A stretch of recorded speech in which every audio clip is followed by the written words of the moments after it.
بسم اللہ الرحمن الرحیم۔ السلام علیکم۔ صحیح بخاری سے آپ کے لیے احادیث لے کر حاضر ہوں، اور یہ احادیث آپ کے لیے صلہ رحمی کے حوالے سے ہیں۔ صلہ رحمی جو کہ رحم کے رشتے یعنی خونی رشتوں سے اللہ تعالیٰ نے جوڑنے کو کہا ہے، اور خونی رشتوں کو ان کے ساتھ حسن سلوک کا حکم دیا ہے۔ تو یہی ہم آج کی ان احادیث میں جانیں گے کہ ہمارے لیے ان احادیث میں کیا احکامات ہیں۔ آپ ان احادیث کو آخر تک ضرور دیکھیے گا اور جانیے کہ اس میں ہمارے لیے کیا کچھ ہے۔ اگر آپ نے ابھی تک اس چینل کو سبسکرائب نہیں کیا تو کر لیجئے، بیل آئیکن کو پریس کر لیجئے اور ویڈیو کو لائک کرنا نہ بھولیے گا۔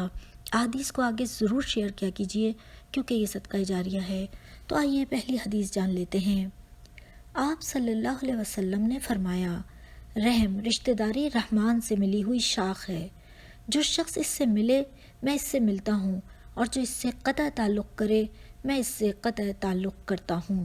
یعنی جو اللہ تعالیٰ سے جڑتا ہے تو اس سے جڑا جائے، اور جو اللہ تعالیٰ سے دور ہو جائے تو اس سے دور ہو جائے۔ آئیے اگلی حدیث جان لیتے ہیں۔ حضور صلی اللہ علیہ وسلم نے فرمایا کہ کسی کام کا بدلہ دینا صلہ رحمی نہیں ہے، بلکہ صلہ رحمی کرنے والا وہ ہے کہ جب اس کے ساتھ صلہ رحمی کا معاملہ نہ کیا جا رہا ہو تب بھی وہ صلہ رحمی کرے۔ تو آپ کو یہ معلوم ہو گیا کہ اگر کسی کام کا بدلہ آپ دے رہے ہیں، یہ صلہ رحمی ہرگز بھی نہیں ہوتی، بلکہ صلہ رحمی وہی ہے کہ کوئی آپ کے ساتھ اچھا معاملہ نہیں بھی کر رہا تب بھی آپ اس کے ساتھ برابر حسن سلوک کرتے رہیں، یہی صلہ رحمی ہے۔ آئیے تیسری حدیث جان لیتے ہیں۔ حکیم بن حزام نے خبر دی، انہوں نے عرض کیا کہ یا رسول اللہ صلی اللہ علیہ وسلم، ان کاموں کے بارے میں آپ کا کیا خیال ہے جنہیں میں عبادت سمجھ کر زمانے جاہلیت میں کرتا رہا تھا؟ مثلاً صلہ رحمی کرتا تھا، غلام آزاد کرتا تھا، صدقہ دیا کرتا تھا، کیا مجھے ان پر ثواب ملے گا؟ حضرت حکیم رضی اللہ عنہ تعالیٰ نے بیان کیا کہ حضور اکرم صلی اللہ علیہ وسلم نے فرمایا ہے، تم ان تمام اعمال کے خیر کے ساتھ اسلام لائے ہو جو پہلے کر چکے ہو۔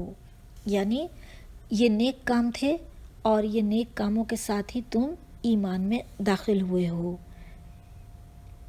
آئیے اب ہم ایک اور حدیث جانتے ہیں۔ حضرت صلی اللہ علیہ وسلم نے فرمایا کہ جسے پسند ہے کہ اس کی رزق میں فراخی ہو اور اس کی عمر دراز کی جائے تو وہ صلہ رحمی کیا کرے۔ آئیے اب آخری حدیث جانتے ہیں اس وقت کی۔ نبی کریم صلی اللہ علیہ وسلم نے فرمایا کہ قطع رحمی کرنے والا جنت میں نہیں جائے گا۔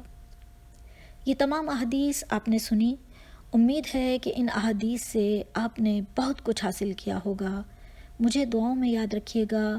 اجازت دیجیے۔ اللہ حافظ۔ اللہ نگہبان۔ فی امان اللہ۔